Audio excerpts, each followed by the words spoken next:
Hello friends, welcome to ever study classes. Ever study classes की 5 MCQ series में once again I welcome you all.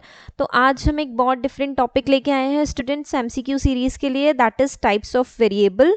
So let's just jump on to the topic. Before going with the further discussion, I'd like to discuss some of the courses that we are offering. We have course for UGC NET Commerce and Management, that is complete course. We have test series and solved past papers. We have crash course for RPSC, ABST, EAFM, BADM exam, and we also have a crash course for UPHESC Commerce.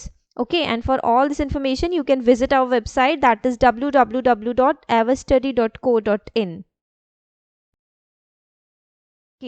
So student, आज की class हमारी types of variable की होने वाली है और ये questions इस तरीके से डिज़ाइन है कि आपको ज़्यादा से ज़्यादा वेरिएबल्स के बारे में पता चल पाए, राइट? तो बिफोर डिस्कसिंग एनी वेरिएबल, सबसे पहले मैं any question, I would like to tell you about what variable is. ठीक है, वेरिएबल की नॉलेज सबको है, लेकिन फिर भी ये just for a basic understanding. Variable क्या होता है? Subject to change. ठीक है, वेरिएबल वो होता है जो वेरी करता है, जो चेंज होता है। अगर किसी चीज़ की वैल्यू आज 1 है तो वो कल 2 हो गई, फिर 3 हो गई, फिर 4 हो गई। ठीक है, तो मतलब दैट इज वेरीइंग। ठीक है, हमारे आसपास में जितनी चीज़ें हैं वो चेंज होती हैं, तो वो वेरिएबल होते हैं और वेरिएबल मेजरेबल होते हैं। ठीक है, so now let's just start with the question. So first question is select the correct statement for continuous variable. Continuous variable के कंटेक्स्ट में स्टेटमेंट्स हैं वो आपने सेलेक्ट करने हैं। ठीक है, जस्ट अपनी अपनी डायरीज निकाल लीजिए students and write down the answer. So first statement is continuous variable also called interval variable. Discrete variable is another name of continuous variable. Continuous variable measured exact value. Continuous variable having only one integer value. Okay, so these are the options. Just write down the answers. Okay, so right answer is A. First and third are correct. So guys, continuous variable को हम interval variable भी कह सकते हैं। ठीक है, continuous variable students वो variable होते हैं जो पॉइंट्स में भी वैल्यू ले सकते हैं, मतलब वो मेजर कर सकते हैं एग्जैक्ट वैल्यू। तो जो इसका थर्ड स्टेटमेंट करेक्ट है वो है continuous variable measured exact value. जैसे लेट्स सपोज आपका वेट है, आपकी हाइट है। ठीक है, अगर हम बोलते हैं वेट आ रहा है 57.5, ठीक है, तो वेट को हम एग्जैक्ट वैल्यू में मेजर कर सकते हैं, राइट। और जो बाकी के दो स्टेटमेंट्स हैं, discrete variable is another name of continuous variable and continuous variable having only integer value. तो डिस्क्रीट वेरिएबल जस्ट ऑपोजिट होते हैं कंटिन्यूस वेरिएबल के, और ये कभी भी एग्जैक्ट वैल्यू नहीं बता सकते, मतलब पॉइंट में वैल्यू नहीं बता सकते। एग्जैक्ट वैल्यू बता सकते हैं लेकिन पॉइंट में वैल्यू नहीं बता सकते। जैसे हम एग्जाम्पल लेते हैं कि number of students in the class, तो आप ये कह सकते हो कि 10 है, 15 है, आप ये नहीं कह सकते ना कि 15.5 students are there in the class. No, you can not take that. Okay, तो कंटिन्यूस वेरिएबल कौन से हो गए हमारे? जो एग्जैक्ट वैल्यू बता सकते हैं पॉइंट्स में। Now students, second question, confounding variables are those variables that are unforeseen and unaccounted variable and affect the reliability and validity of an experiment's outcome. The second statement is variable that is manipulated by the experimenter. Options are both first and second are true, both first and second are false, only first is true and only second is true. अच्छे से पढ़ो और just give me the right answer, okay?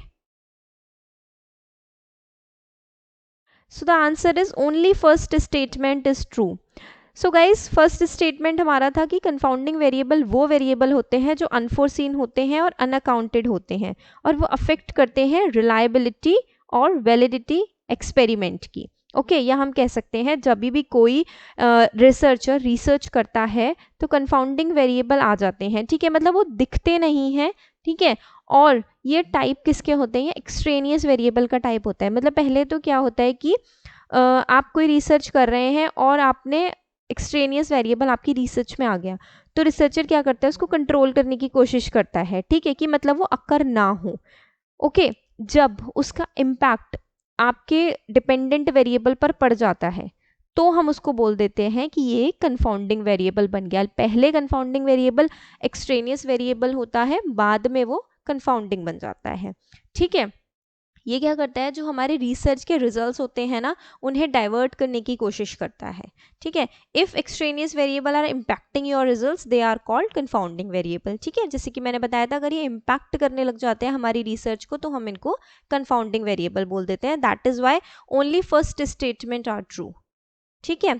और जो इसमें second लिख रहा है, variable that is manipulated by the experimenter, experimenter तो कभी मैनिपुलेट करेगा ही नहीं वेरिएबल्स को, ठीक है। तो this is the wrong statement. Next question is, consider the following list and identify the correct answer. Okay, smoking leads to lung cancer and also damage the tissue. So just let me know कि out of these three what is smoking? Is smoking is a independent variable or a dependent variable or a mediating variable? And what is lung cancer out of these three, and what is tissue damage out of these three? Just students be quick, write your answers. So answer is B. Okay, तो यहाँ पर हम एक example लेते हैं students. जैसे आप देखो, ये हमारा हो गया स्मोकिंग, ठीक है, और ये हो गया हमारा लंग कैंसर, ठीक है। अगर हम ये बोलते हैं कि स्मोकिंग हमारा इंडिपेंडेंट वेरिएबल है और लंग कैंसर हमारा एक डिपेंडेंट वेरिएबल है, जो भी चेंजेस स्मोकिंग में हो रहे हैं, मतलब जो भी चेंजेस इसमें आएंगे वो इसको अफेक्ट करेंगे, ठीक है, इसको अफेक्ट कर रहे हैं। लेकिन जो अब हमारा यहाँ पर मीडिएटिंग वेरिएबल है, मीडिएटिंग वेरिएबल हमारा है यहाँ पे टिश्यू डैमेज, ठीक है। स्मोकिंग से क्या होता है, हमारे टिश्यू डैमेज होते हैं, और टिश्यू डैमेज की वजह से क्या होता है स्टूडेंट्स, लंग कैंसर होता है, ठीक है। तो यहाँ पर स्मोकिंग हमारा इंडिपेंडेंट वेरिएबल है, वो हमारा एक कॉज है, ठीक है, और वो लीड कर रहा है लंग कैंसर की तरफ, जो कि हमारा डिपेंडेंट वेरिएबल है। एंड जो इसमें मीडिएटिंग वेरिएबल है that is tissue damage, which is creating a link between independent variable and dependent variable, ठीक है। मतलब हम इसको मेजर नहीं कर पा रहे हैं, लेकिन हम इसकी वजह से इम्पैक्ट हो रही है हमारी research, right. Now next is which of the following best describe control variable, ठीक है। Out of these three control variable कौन से हैं? Control variable provide the researcher with control over the independent variable, and control variable increase the variability of the experiment. Both A and B are true and B is the correct explanation of A. Both A and B are true, but B is not the correct explanation of A. Only A is correct, only B is correct. Just let me know the answer. So the answer is both A and B are true and A and B is the correct explanation of A. Control variable कौन से होते हैं students? हमारे control variable हमारे वो होते हैं जिसको रिसर्चर मेजर ही नहीं करना चाहता, वो उन्हें कंट्रोल करना चाहता है, वो चाहता है कि ये वेरिएबल आए ही ना, ठीक है। क्योंकि उससे क्या होता है, जो रिसर्चर का जो रिजल्ट्स होते हैं, ठीक है, रिसर्च के जो रिजल्ट्स होते हैं वो चेंज हो जाते हैं।